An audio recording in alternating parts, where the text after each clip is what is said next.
Hi friends, before I start saying anything, I just would love to know how many students are here.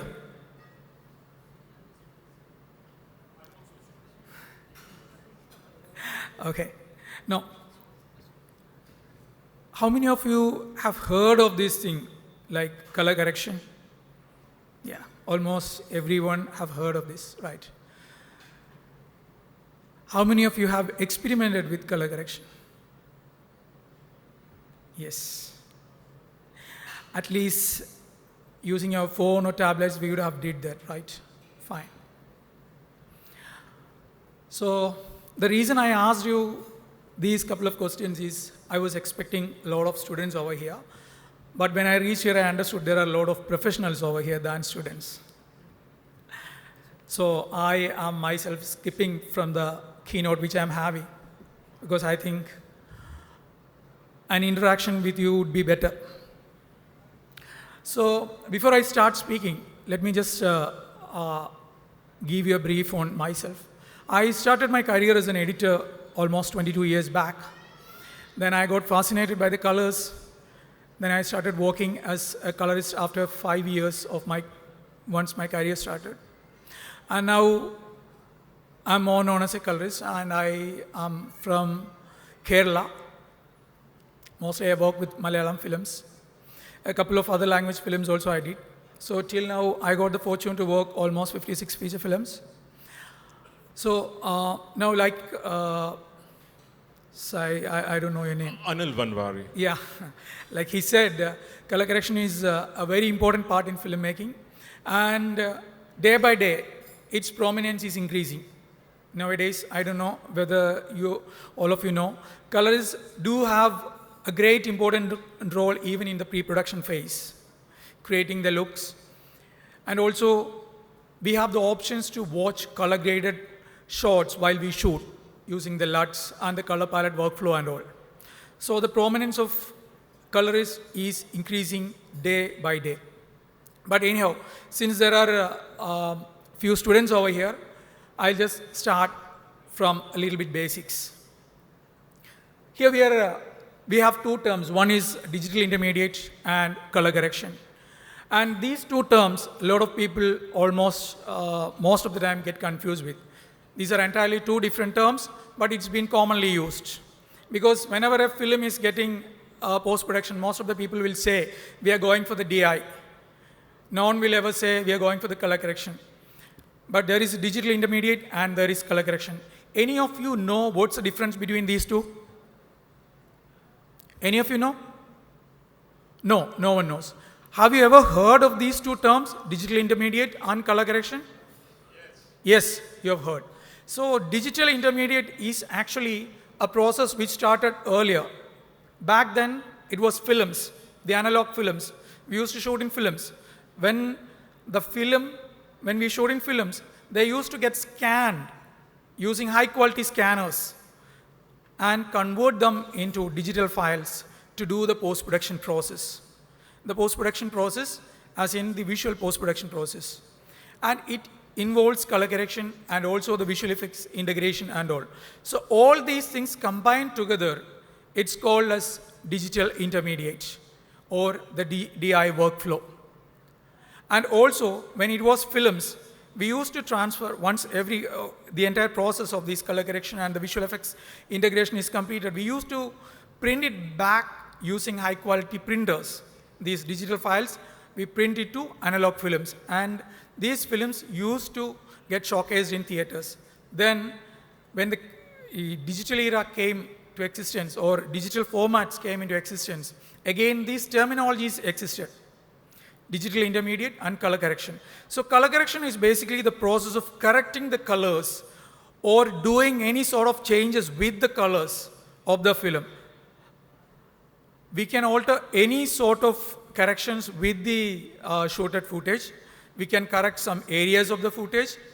We can change the entire color. We can change the color of the skin. We can change the color of the costumes which is there.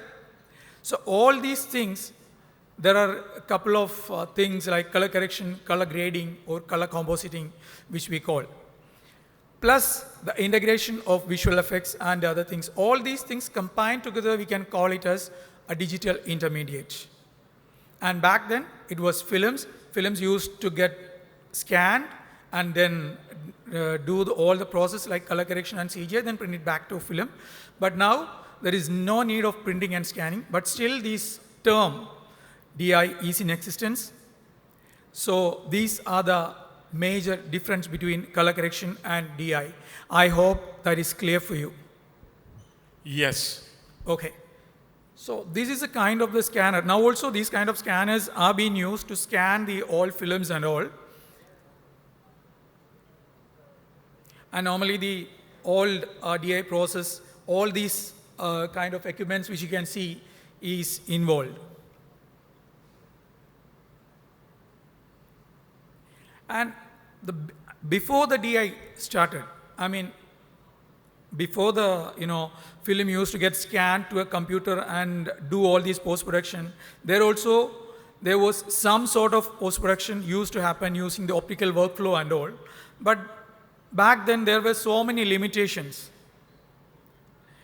But when the DI came to existence, all those barricades got closed. And now, with the entire digital workflow, everything is very seamless and everything is so easy. So now,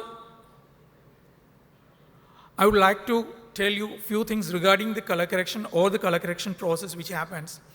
So basically, color correction, like I said, it's basically correcting the colors or changing the colors to what the director or the director of the photography intends. So normally in color correction, there are a lot of softwares which is being used. Some of them you would have heard, like DaVinci Resolve, Baselight, then Scratch, Quantel. Nowadays, we can say with these digital workflows, we can use any software for color correction, any software for what we call as the DI process, the color correction of the DI process. Okay. Even I have personally graded 12 feature films using a non-linear editing application which is called Final Cut Pro 10. And I know a lot of people who have color graded using Adobe Premiere or Adobe After Effects or a lot of other tools, because all these softwares do have the capacity to handle a lot of things. And for the color correction, we always use control surface. Like in the case of sound, we have a mixer. We can see with every sound engineer, there will be a mixer in front of them. So for colorists, we have a mixer which is called a color control surface. Even without color control surface, we can work. But the thing is that color control surface will let us work faster and with more precision. So these are the names of few of the control surfaces. I'm not reading out everything because these are all basic informations. Now if you look at the color correction fundamentals, there are actually three things. Three things every colorist or every color artist have to understand. One is the power of the color, one is the language of the color, and one is the art of the color. Okay. So what is the power of the color? We cannot think of an entirely depressing scene or an entirely depressing moment in a very luxury light up, very saturated colors. So there, actually the color is having a sort of power. Because when we think of some kind of scenes, we can only think of that scene in sort of warmer colors or sort of yellowish or orangish tinge. And certain scenes when we think, we can only think of these scenes in the blue or in the cool pattern. So basically, so that is the power of the color. And subtle adjustments with the color can even change the mood of the scene. So now there is a language for the color. The video is basically based on RGB. These are the three primary colors. And when we change each color, a subtle adjustments when we make with each color, the language of the color is getting changed. So all the adjustments which a colorist is having, whether it's a control surface, whether it is the software which he is using, whether it is any sort of plugins or filters he is using, all these things depends on the language of the color. You cannot drastically shift something and make something out of it. Color, you have to be very precise, you have to be very subtle with it while you play around with it. And any colorist or any person who works with the color have to understand the language of the color, then only he will be able to create a flow. And finally, combining the language of the color and power of the color, we can only understand the art of color grading. Okay, because when we all know, not every scene and not every shot is being shot under the same kind of lighting, under the same conditions. Every shot is entirely different. Even if we think we are shooting the entire scene or the entire film using a particular camera or using a particular set of lights, when we change the lens itself, there will be changes in the color, in the tonality. When we change the background, there will be changes. So when we are playing a film or when we are watching a film, we have to get a flow of the image, flow of the color. So that can be created only using the art of color grading. Sometimes we have to do some wrong grammatical things to mix and match these kind of things. So if we understand the power of the color and if we know the language of the color, then only we will be able to understand the art of color grading. So basically the reason I am trying to fasten things up, in half an hour or 25 minutes, I won't be able to explain you the entire process of color grading. So I'm trying to give you a glimpse of everything so that you will have an idea. If you have any questions regarding things which I have told now, you may please ask. Fine. Now, one of the biggest thing everyone is looking at is AI. A lot of times, a lot of people ask me, is AI going to replace the color grading or the color grading industry or anything? Because we have seen a lot of industries which is being replaced because of AI. So in the case of color grading with AI, what I understood is AI is going to fasten up the process of color grading. AI is going to give much more features while we are grading. AI is going to give more options and make the process more easier. But until and unless a colorist with his color ideas, with his expertise is not working, AI cannot do anything to finish off. You can grade single shot using AI. You can create an interesting look to a shot using AI, but not all the shots. Like I said, when we look at color grading, it's like creating a flow. So the flow AI cannot create. AI can match the color of one particular shot. AI cannot match the entire scenes. And with AI, there are a lot of repetitive tasks we do in color grading. And all these repetitive tasks, AI can take care of that. And also there are a lot of delicate things like tracking. All these things are getting improved using AI. So AI ultimately is not going to replace color grading, but it is going to give much more ease of work, and it's also going to give a lot of options. So I am basically someone who is using the software DaVinci Resolve. So over a last couple of years or 3-4 years, if you look, there are a lot of AI tools which they are bringing, and it's really making a lot more options while we grade. But it cannot replace. So that is one thing with the AI. Now if you look at color correction, like every other department. Day by day, it's improving. And one of the future I'm seeing with color correction is HDR, or the high dynamic range. Because till now, display technologies were having a limitation, but that limitation is really, getting removed or getting erased with the introduction of HDR. And day by day, we can see more and more displays, more and more display technologies is coming up with HDR, and almost all the streaming platforms which we can see right now is coming up with HDR and the flavors of HDR. So HDR grading is going to be the future, because we can really see things almost like real. And in HDR color grading, it is actually removing a lot of limitations that SDR, the standard dynamic range color grading or the regular color grading, was having. So I believe HDR is a real future of color correction. HDR grading is a future of color correction. And also, some of the other things which we can see now is that 5 or 6 years back, if we used to grade a particular shot or particular scene, if we want to see it, we have to render it, depending upon what all things we do in the post.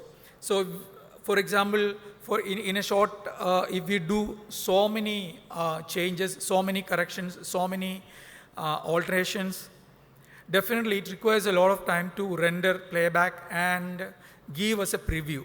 But nowadays, if you look at almost every sort of footages, whether it is raw, compressed, uncompressed, whatever it is, while we grade, even if we are doing a lot of post processes, like even noise reduction or a lot of AI tools and all, in real time, it is getting a preview. It is giving a preview.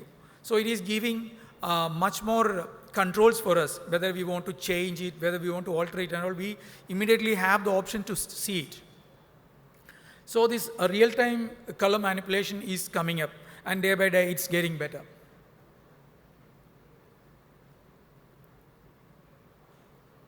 And also, cloud-based workflows are very strong. Most of these softwares and companies are coming up with cloud solutions. Cloud solutions earlier was having so many limitations. There is something called remote color grading. It's been there since long, but after the proper introduction of these cloud workflows, these kind of remote color grading is being very popular. For example, the director of cinematography, the director of photography, or the director of the film may be sitting in an entirely different location, and the colorist may be sitting in another location just to do the color correction for a small advertisement or for a small scene. They don't have to travel across another place to do all these things and all. So these kind of things are the future of color correction. And definitely, I believe HDR color correction, HDR grading is going to really replace the current standards of grading, and more studios and more post-production houses and more companies are coming up with HDR grading. So this is where I see the future of color grading is.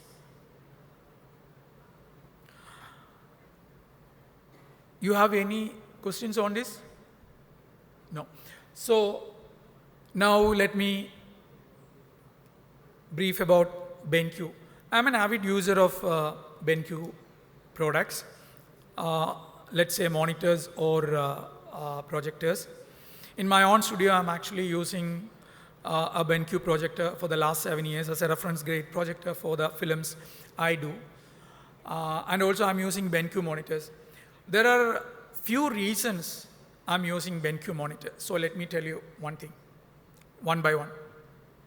The first thing is the color accuracy.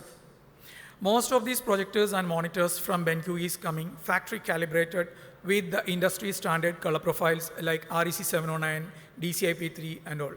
And most of their projectors and monitors nowadays are coming up with 100% DCI-P3 and 100% REC 709, which are the standards which we follow in the film and the media industry. So a person who is going to buy a monitor, even if he don't have a color calibrated, even if he don't know the process of color calibration, still he can use it out of the box with the industry standard. So that is one of the biggest thing. Then another thing is that the 444 color sampling support. Normally, when we do the post-production, we always work with the highest quality possible, the highest quality files possible. So always it's good to see in a 444 color sampling. So BenQ do have the option with their monitors and with their projectors. Apart from the factory calibration, BenQ supports calibration, manual calibration. We can manually calibrate. And now with the new projector which is coming up from BenQ, we can actually calibrate it in 20 minutes. Normally, to calibrate a projector, it takes around half a day with very expensive tools. Bypassing all these things, BenQ came up with their own software to calibrate the projectors in just 20 minutes, 15-20 minutes, and anyone can do it. So they made it easier. So this kind of manual calibration is also very supportive for a professional like me and for professionals who are in this field. So these are the things I wanted to tell. So now if you have any questions regarding this one or anything regarding color correction or the workflow which is being there for the feature films and all, you can ask.